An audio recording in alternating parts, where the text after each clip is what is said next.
नमस्कार दोस्तों, मैं चंदन कुमार आप सभी का एप्पल क्लासेस में स्वागत करता हूं। आज हम लोग कॉम्पिटिटिव एग्जाम के मैथ्स का सिलेबस को यहां पर देखेंगे और उनका जो है एक भाग बाइनरी नंबर सिस्टम को यहां पर करेंगे। और मैं कोशिश करूंगा कि आपके लिए प्रत्येक दिन जो है जो भी कॉम्पिटिटिव एग्जाम्स है उनके लिए मैं एक वीडियो लेकर आऊँ। और यदि आप वो वीडियो देखना चाहते हैं तो आप हमें इंस्टाग्राम पर डिलीटेरियस चंदन के नाम पे जो आईडी बना हुआ आप उनको फॉलो कर सकते हैं। और यूट्यूब पर हमारा चैनल है स्टडी विद चंदन, आप उनको फॉलो कर सकते हैं जिन पर जो है एप्पल क्लासेस का लोगो लगा हुआ होगा।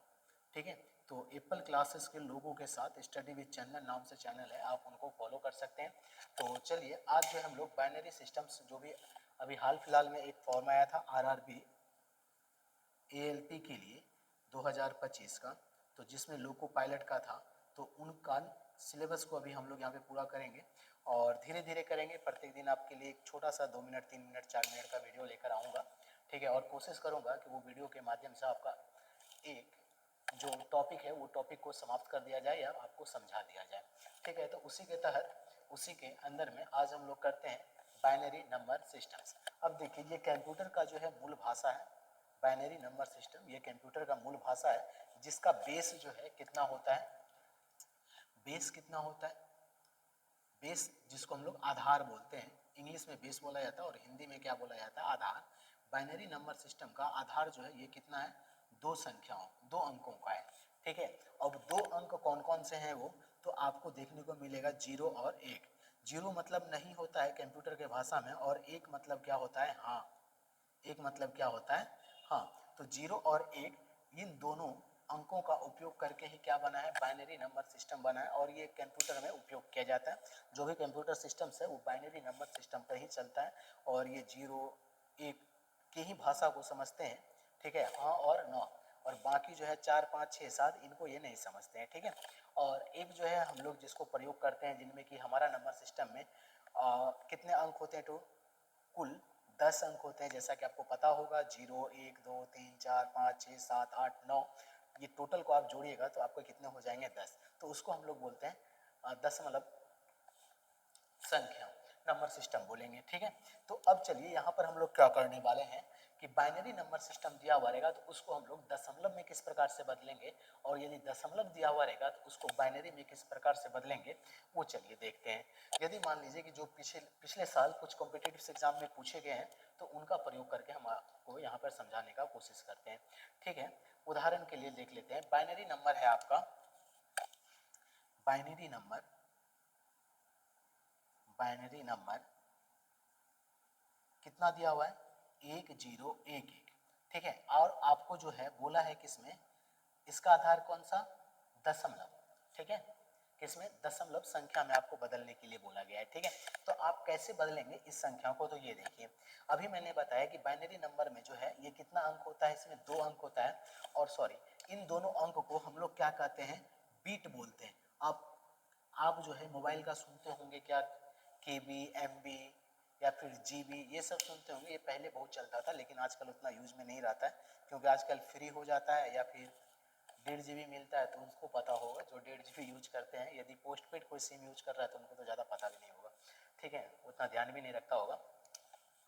ठीक है, तो वो जो बीट आता है या फिर हम लोग किलो बीट बोलते हैं, गीगा बीट बोलते हैं, मेगा बीट बोलते हैं, वो बीट क्या है आपका, यही 2 अंक है 0 और 1 से। जो बाइनरी नंबर सिस्टम में जो अंक है उसको हम लोग क्या कहते हैं, बीट कहते हैं। 0 को भी बीट कहेंगे, 1 को भी बीट कहेंगे। सबसे छोटा इकाई जो होता है कंप्यूटर में हम लोग उसको मेमोरी का, वो क्या होता है, बीट होता है। ठीक है, और उनके बाद जो है इनसे बड़ा जो होता है वो किलो बीट होता है, उसके बाद मेगा बीट होता है। ठीक है, जिसको हम एमबी बोलते हैं। मेगा बीट से क्या हो जाता है, ओके, मेगा बिट से हो जाएगा क्या, गीगा बिट हो जाएगा, जिसको हम लोग जीबी बोलते हैं। और 1 जीबी में कितना होता है, 1024 एमबी होता है। और 1 एमबी में कितना किलो बीट होता है, 1024 किलो बीट होता है। और 1 किलो बीट में कितना बीट होता है, तो 1024 बीट होता है। ठीक है, तो आप ऐसे याद रख सकते हैं कंप्यूटर के लिए, यदि कंप्यूटर से कहीं पे क्वेश्चन पूछा जाएगा तो वहाँ उसके लिए। लेकिन यहाँ पर जो बाइनरी नंबर सिस्टम है इनको किस में बोला है बदलने के लिए आपको, दशमलव संख्या में। तो दशमलव संख्या में देखिए कैसे बदलेंगे, तो आ जाइए यहाँ पर देखिए कितना अंक है कुल, 1 2 3 4, 4 अंक है। और अंतिम अंक देखिए कितना है, 1 है। तो इस 1 के लिए हम लोग क्या लिखेंगे, 1 गुना 2, क्योंकि देखिए बेस क्या है, आधार क्या है हमारा 2 ही है ना, अभी मैंने बताया ऊपर में कि बेस क्या है 2, तो 2 लिखेंगे तो 2 लिख दिए। अब इसके बाद देखिए इस 1 के बाद कितना अंक है, 1 2 3, तो 2 पर घात कितना दे देना है आपको, 3 दे देना है। अब आप इसको तोड़िए, 1 गुना 2 पर घात 3 है तो 2 गुना 2 गुना 2 कितना हो जाएगा, 1 गुना 2 दूनी 4, 4 दूनी 8, तो 1 गुना 8 तो कितना हो गया संख्या हमारा 8 हो गया, या फिर अंक बोलेंगे कितना हो गया 8 हो गया। ठीक है, उसके बाद देखिए क्या है, जीरो है तो जीरो को हम लोग तोड़ेंगे, दूसरा तो जीरो गुना आधार कितना है 2 है तो 2 लेंगे, 2 के बाद देखिए कितना, जीरो के बाद कितना अंक है 1 2, तो 2 पर घात कितना दे देंगे 2 दे देंगे, तो कितना हो गया जीरो गुना 2 गुना 2। अभी देखिए जीरो से किसी अंक को गुना करते हैं तो क्या प्राप्त होता है, हमें जीरो प्राप्त होता है। ठीक है, अब देखिए जीरो के बाद क्या है 1 है, तो 1 के लिए हम लोग क्या लिखेंगे, 1 मल्टीप्लाई गुना आधार क्या रहेगा हमारा 2 ही रहेगा। तो अब देखिए इस 1 के बाद कितना अंक है, 1 अंक है, तो इस पर इस 2 पर घात कितना दे देंगे 1, तो 1 गुना 2 पर घात 1 तो 2 ही रहेगा। ठीक है, तो 1 गुना 2 तो कितना हो गया 2 हो गया। अब अगला अंक देखिए क्या है हमारा 1 है, अब इस 1 के बाद कोई अंक है क्या, नहीं है, कोई अंक नहीं है, तो आधार कितना लिखेंगे 2, और 2 पर घात यहाँ पर क्या दे देंगे, कोई अंक नहीं है तो 0। 1 गुना, जैसा कि आपको पता होगा 2 पर घात या फिर किसी भी संख्या पर घात यदि 0 होता है तो उसका वैल्यू कितना हो जाता है 1 होता है, तो 1 गुना 1 कितना हो जाएगा 1 हो जाएगा। ठीक है, तो अब चलिए यहाँ पर हम लोगों को क्या बोला गया है, इसको दशमलव संख्या में बदलने के लिए, तो जो भी अंक आया है तो क्या आया है 8 आया है, 0 आया है, 2 आया है, 1 आया है, तो इनको क्या कीजिए जोड़ दीजिए, ऐड कीजिए, तो क्या लिखेंगे 8 प्लस और 0 प्लस 2 प्लस क्या लिख देंगे 1। अब इनको जोड़िए तो कितना हो गया 8 2 10 1 11, तो हमारा दशमलव संख्या जो है वो कितना हो जाएगा 11 हो जाएगा, कितना हो जाएगा 11। अब देखिए इसी को यदि मान लीजिए दशम, ये तो आप कर लीजिएगा, तो आपके लिए है ये, आप प्रैक्टिस कीजिएगा, कमेंट सेक्शन में लिखिएगा कि 1 1 0 1 1 0। ठीक है, कितना होगा, दूसरा 1 0 1 0 1 0, इसका वैल्यू कितना होगा आप ये बदल के बताइएगा।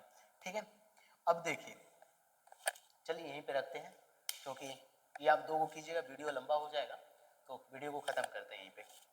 धन्यवाद हमारे साथ जुड़ने के लिए।